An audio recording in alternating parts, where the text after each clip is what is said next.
cet ordinateur. Par contre, je muais tout ça. Oui.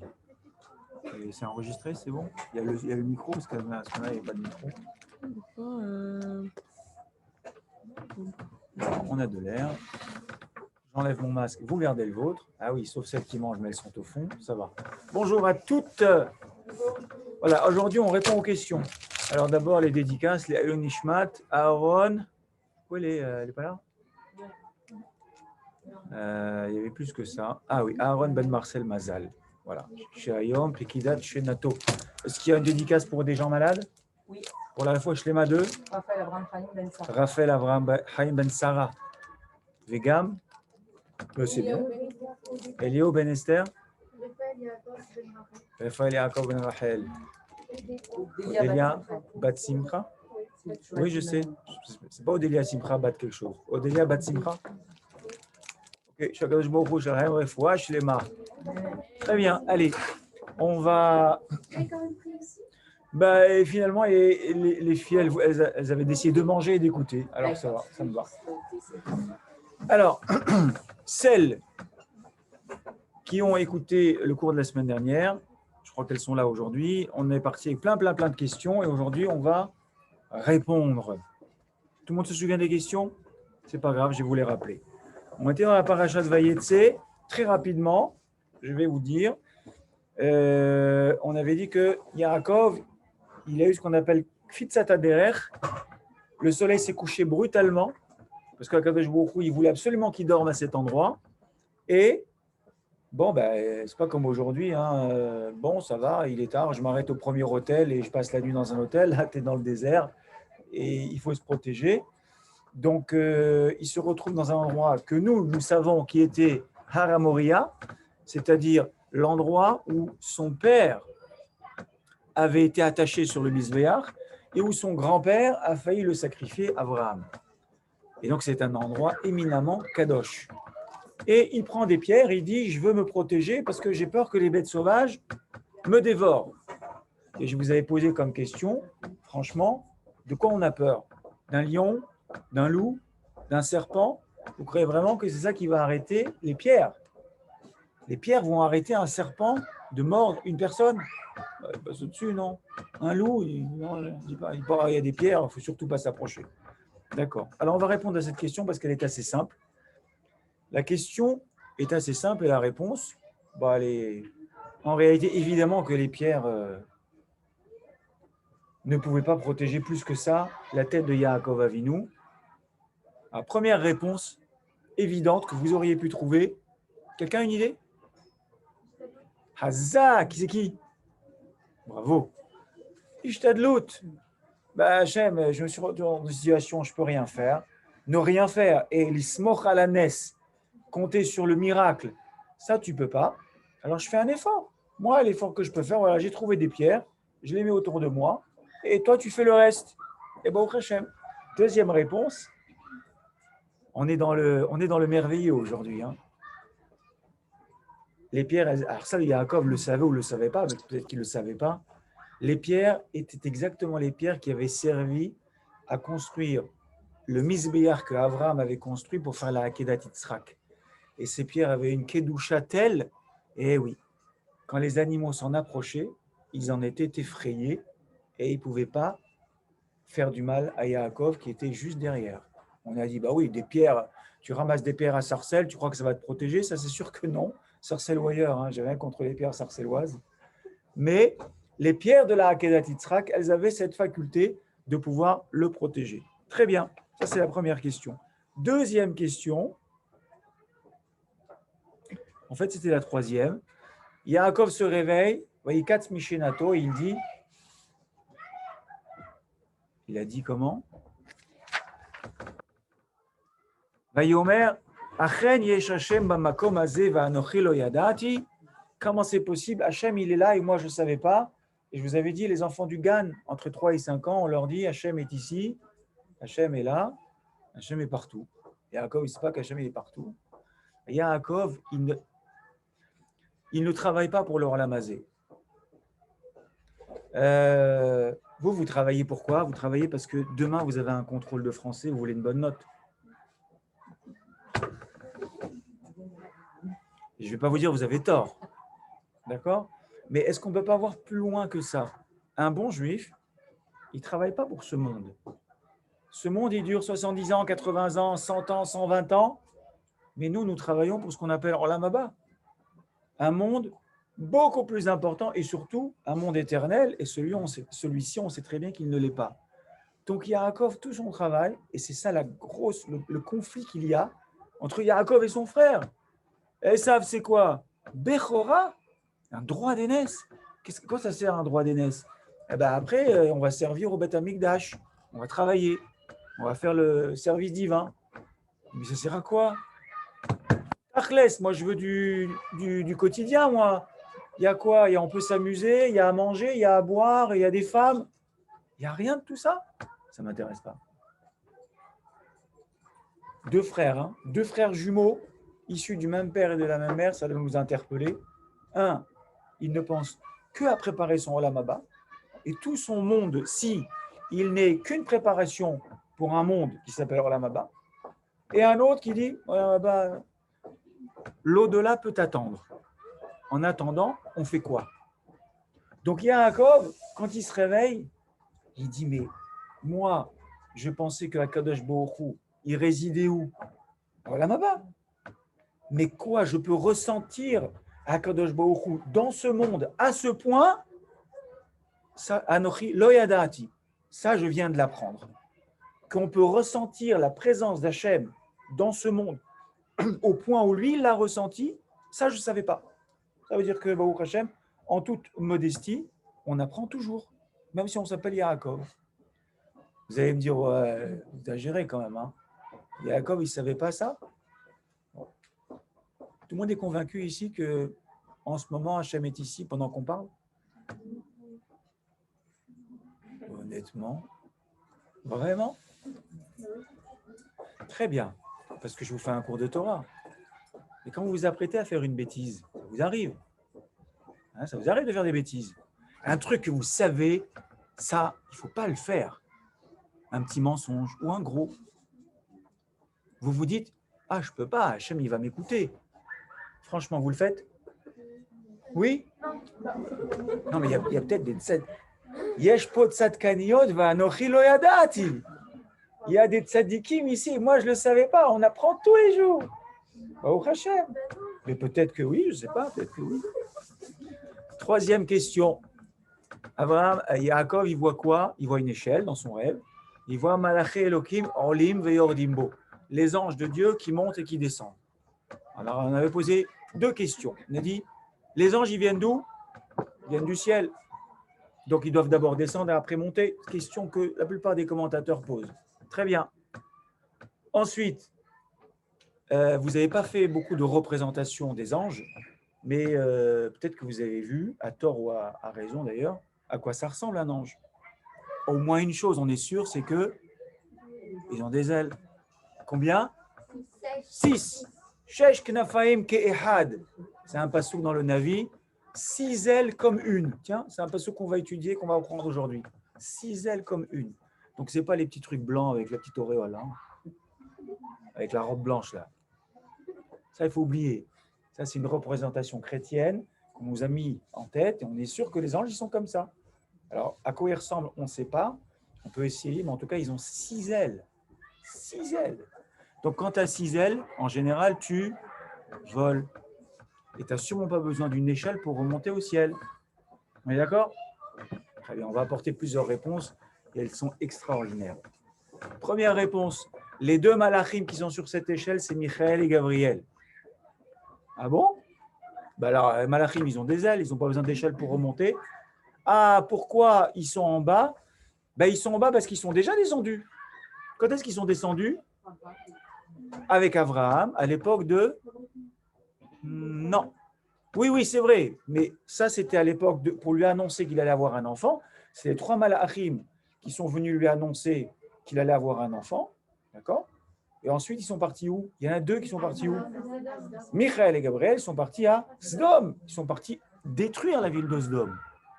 Quand il dit, écoutez bien, c'est une grande leçon pour nous tous, mesdemoiselles et mesdames, ils sont partis à parler à Lot. Toc, toc, toc, bonjour monsieur Lot. on se présente, Michael, Gabriel, enchanté, on descend du ciel. Ça ne nous arrive pas à nous, ça. Hein, qu'on aimerait bien. Oui, et alors, c'était quel sujet? Nous sommes venus anéantir cet endroit, Sdom. Pourquoi? C'est tous des pervers. Hachem, il a cherché, il y a combien des tzadikim? 1, 2, 3, il n'y a rien. Ouais, zéro, il n'y a aucun tzadik. Qu'est-ce qu'il fait Hachem? Bidatadin. Quand il n'y a pas de tzadik, il faut anéantir le makom. Ils ont dit quoi les malachim? Nous allons anéantir cette ville. Ça s'appelle crime de lèse-majesté. C'est toi qui as anéanti la ville. Tu es quoi, toi, l'ange? Tu es un émissaire d'Hachem. C'est Hachem qui a pris la décision par rapport à la perversion des habitants de Sodome d'anéantir. Qu'aurait-il dû dire? Nous sommes envoyés par Hachem pour anéantir. Relisez bien le texte dans la paracha là-bas. Ils ont dit clairement nous allons anéantir. Ils ont presque laissé entendre Kaviachol que c'était eux qui allaient le faire et que c'était leur décision. Punition. Messieurs, on va vous couper les ailes. Vous allez rester sur terre. Combien d'années? Allez, faites le Haïbon. Vous l'avez fait? Moi, je l'ai fait pour vous. 138 ans. 138 ans de punition à errer et à attendre la première occasion pour pouvoir remonter. Yaakov fait son rêve. Eux, ils peuvent emprunter cette échelle et remonter de là où ils viennent. Deuxième explication. Non, première explication. Deuxième explication, celle du Ramban, elle est pas mal. Non, du Even Ezra. Le Even Ezra, il dit, bon, c'est symbolique, c'est Malachim. C'est qui ces Malachim?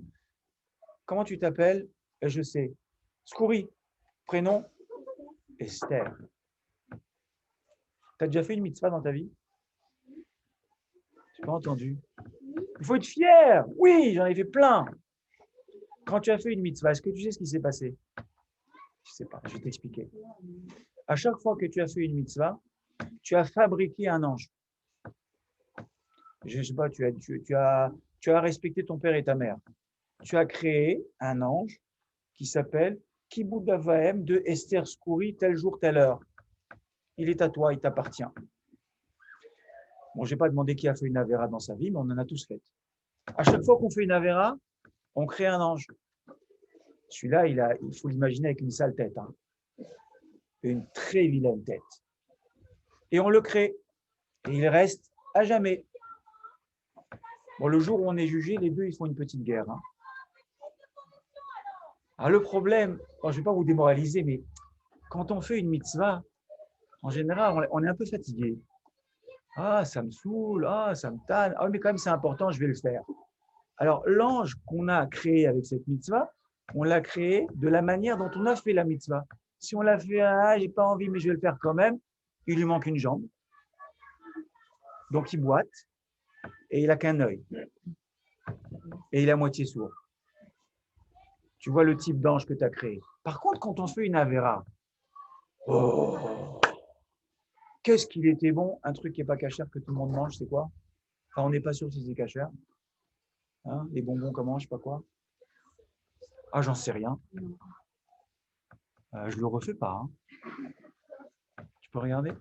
Je crois que oui. Ouais, ça. Ouais. Ok. Et donc, le malhar qui est fabriqué avec la Avera, il est quoi? Oh, Hercule. Alors, t'imagines quand il y a sur le champ de bataille, tu sais, les boiteux là, qui arrivent avec la canne, c'est les malachim qu'on a fait avec les mitzvot. Et à côté de ça, tu as des Hercules. À votre avis, qui c'est qui gagne à la fin? Bon, on va rien dire, on va pas se déprimer.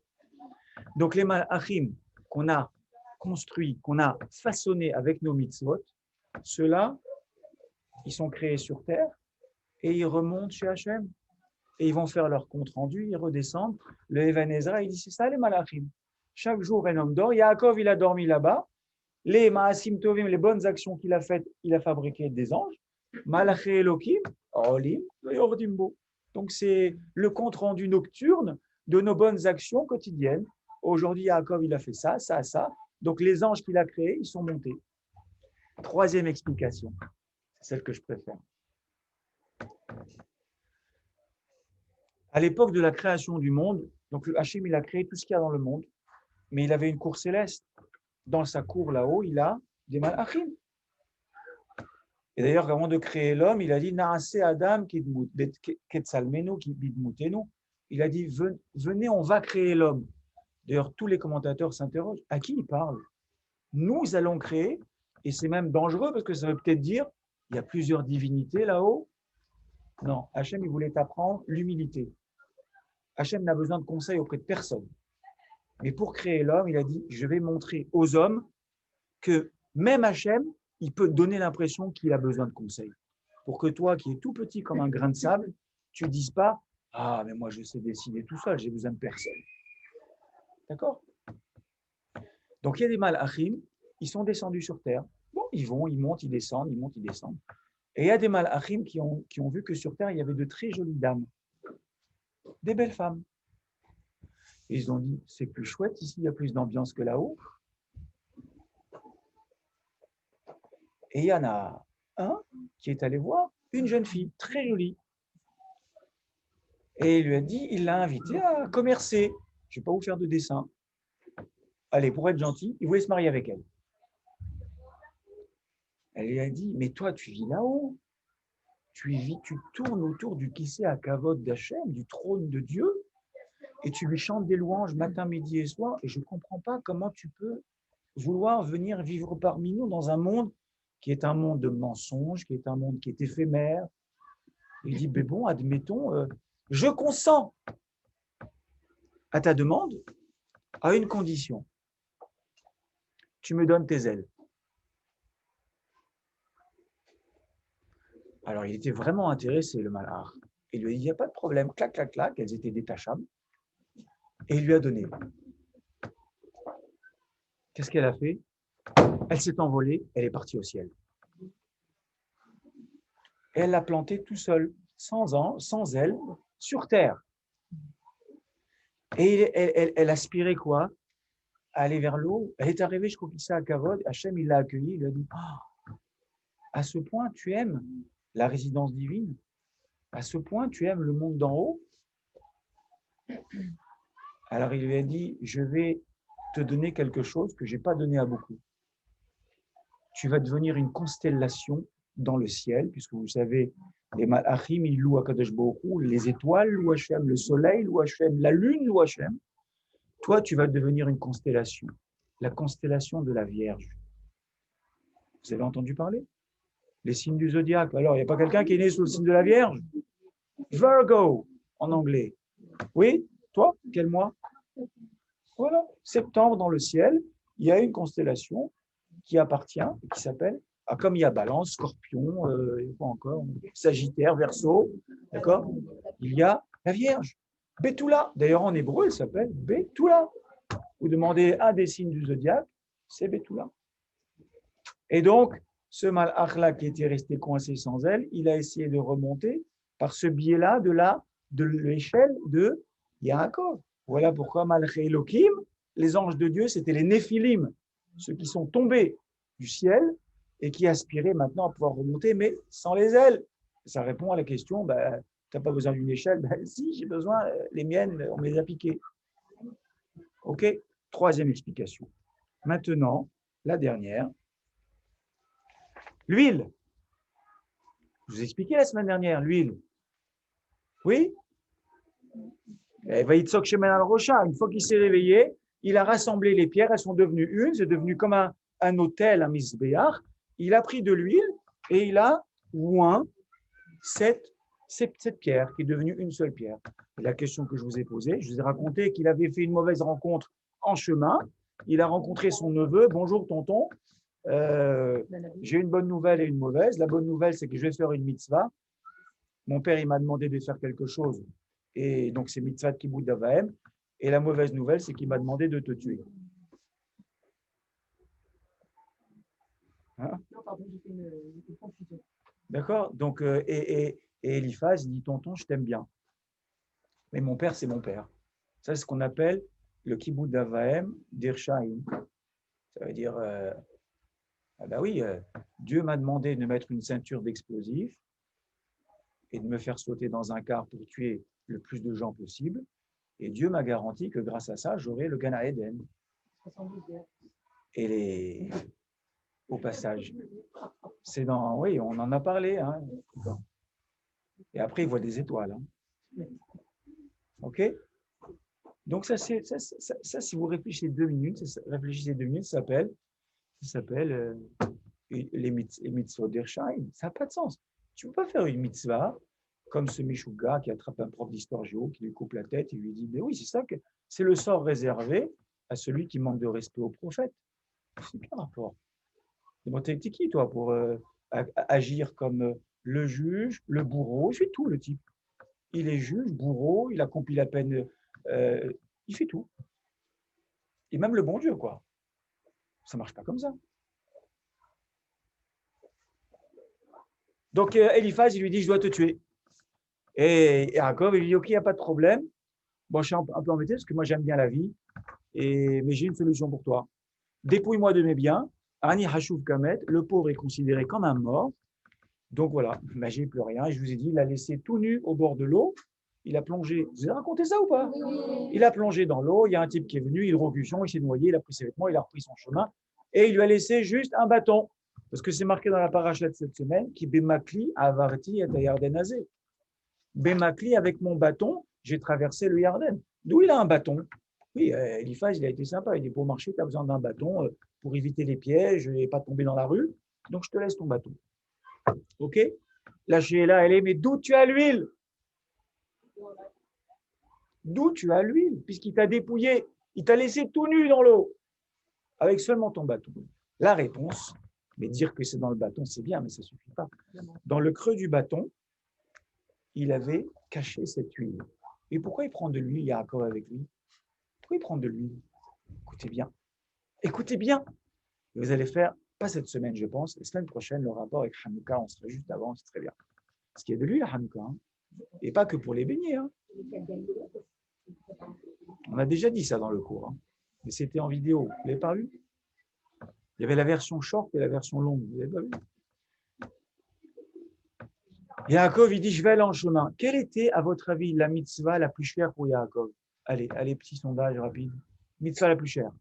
Ne me dites pas qu'il Avaim, c'est raté. Il est parti 22 ans de chez lui. Celle qu'il voulait rater à aucun prix. Et que nous, on apprend que c'est la plus importante. Aucune idée? Manger cachère? Impossible, parce qu'il a vécu avant les événements de Hanouka. J'entends pas. J'entends pas. Alors, je sais, mais je ne sais pas, j'ai peur de dire une bêtise. Dis-le. Ah, tu ne sais pas dire en hébreu? Bah, dis-le en arabe. On comprend aussi.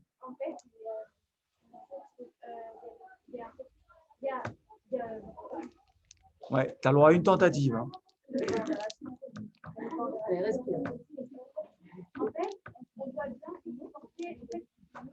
Vas-y, dis-le.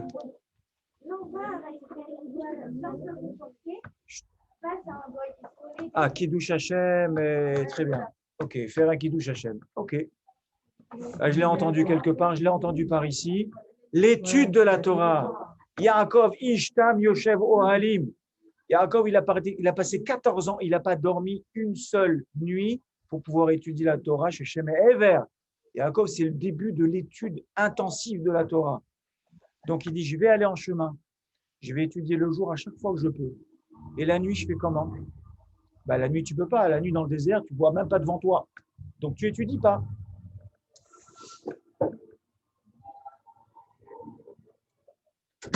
Monsieur Veil est prévenu, pour ceux qui l'ont. Non, je vais aller juste au bout de cette idée-là, et puis après, la semaine prochaine, nous attachons, on fera la suite. Donc, quoi? La Torah, elle dit, Anus, Rahamana Patre. Quand tu es dans un cas de force majeure, et tu ne peux pas faire une mitzvah, est-ce qu'on te dit, condamné à mort? Non, Anus, Rahamana Patre. Si je suis Anus, je ne peux pas, la Torah, elle me rend pas tour. De facto, ma situation personnelle, voilà, je donne un exemple idiot. Le type, l'or à nouvelle alechem, il est dans deux semaines de coma. Après, grâce à Dieu, ça se finit bien, il guérit, tout va très bien. Pendant 2 semaines, il a mis les tefilines. Est-ce qu'on lui dit, monsieur, vous n'avez pas mis les tefilines 2 semaines, hein, c'est dramatique. Hein. Comment il va mettre les tefilines? Le type, il est inconscient. La Torah, elle lui en veut. Tu dis, ah non, c'est pas un problème. Je te compte comme si tu l'avais fait. D'ailleurs, je vous ai déjà fait ce cours, je le refasse. Si quelqu'un y pleure, sincèrement, de ne pas avoir fait une mitzvah pour laquelle il était contraint et forcé de ne pas la faire, Akadosh Baruch Hu, il lui compte la mitzvah comme s'il l'avait faite de manière parfaite.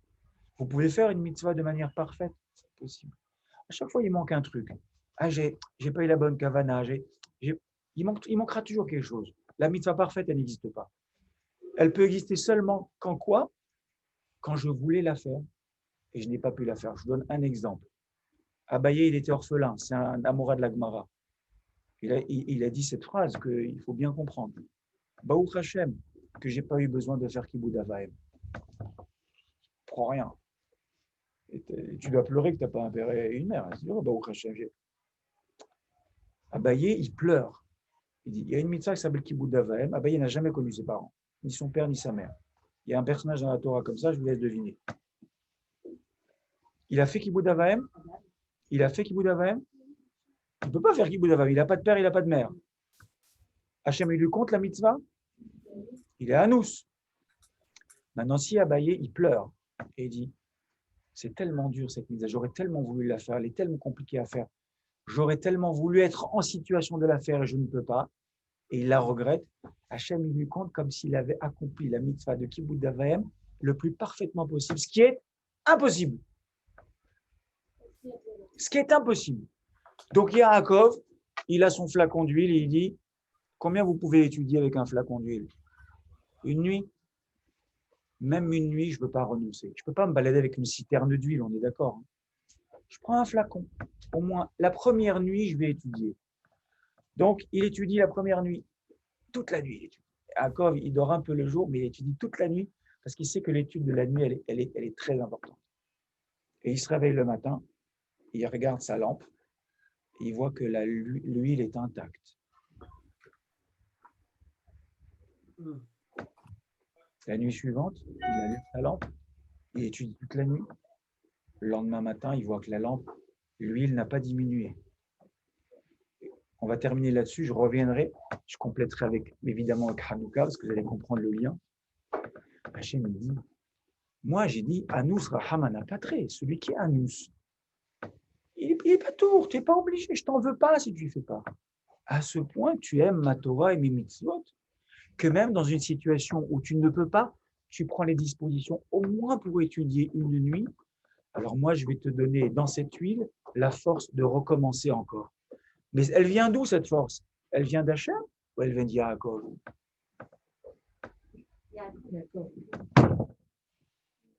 Hachem, il attend. Il veut voir comment on se conduit. Comment tu te conduis avec Torah et mitzvot? Est-ce que tu dis, oh, Shabbat, 25 heures sans téléphone portable? C'est quoi ce Shabbat là? Galère. Au fait, dans l'autre monde, il y a des téléphones portables? Et là, vous dites, j'en veux pas. Un monde sans portable? Même pas en rêve. La suite, la semaine prochaine. Shavua Tov.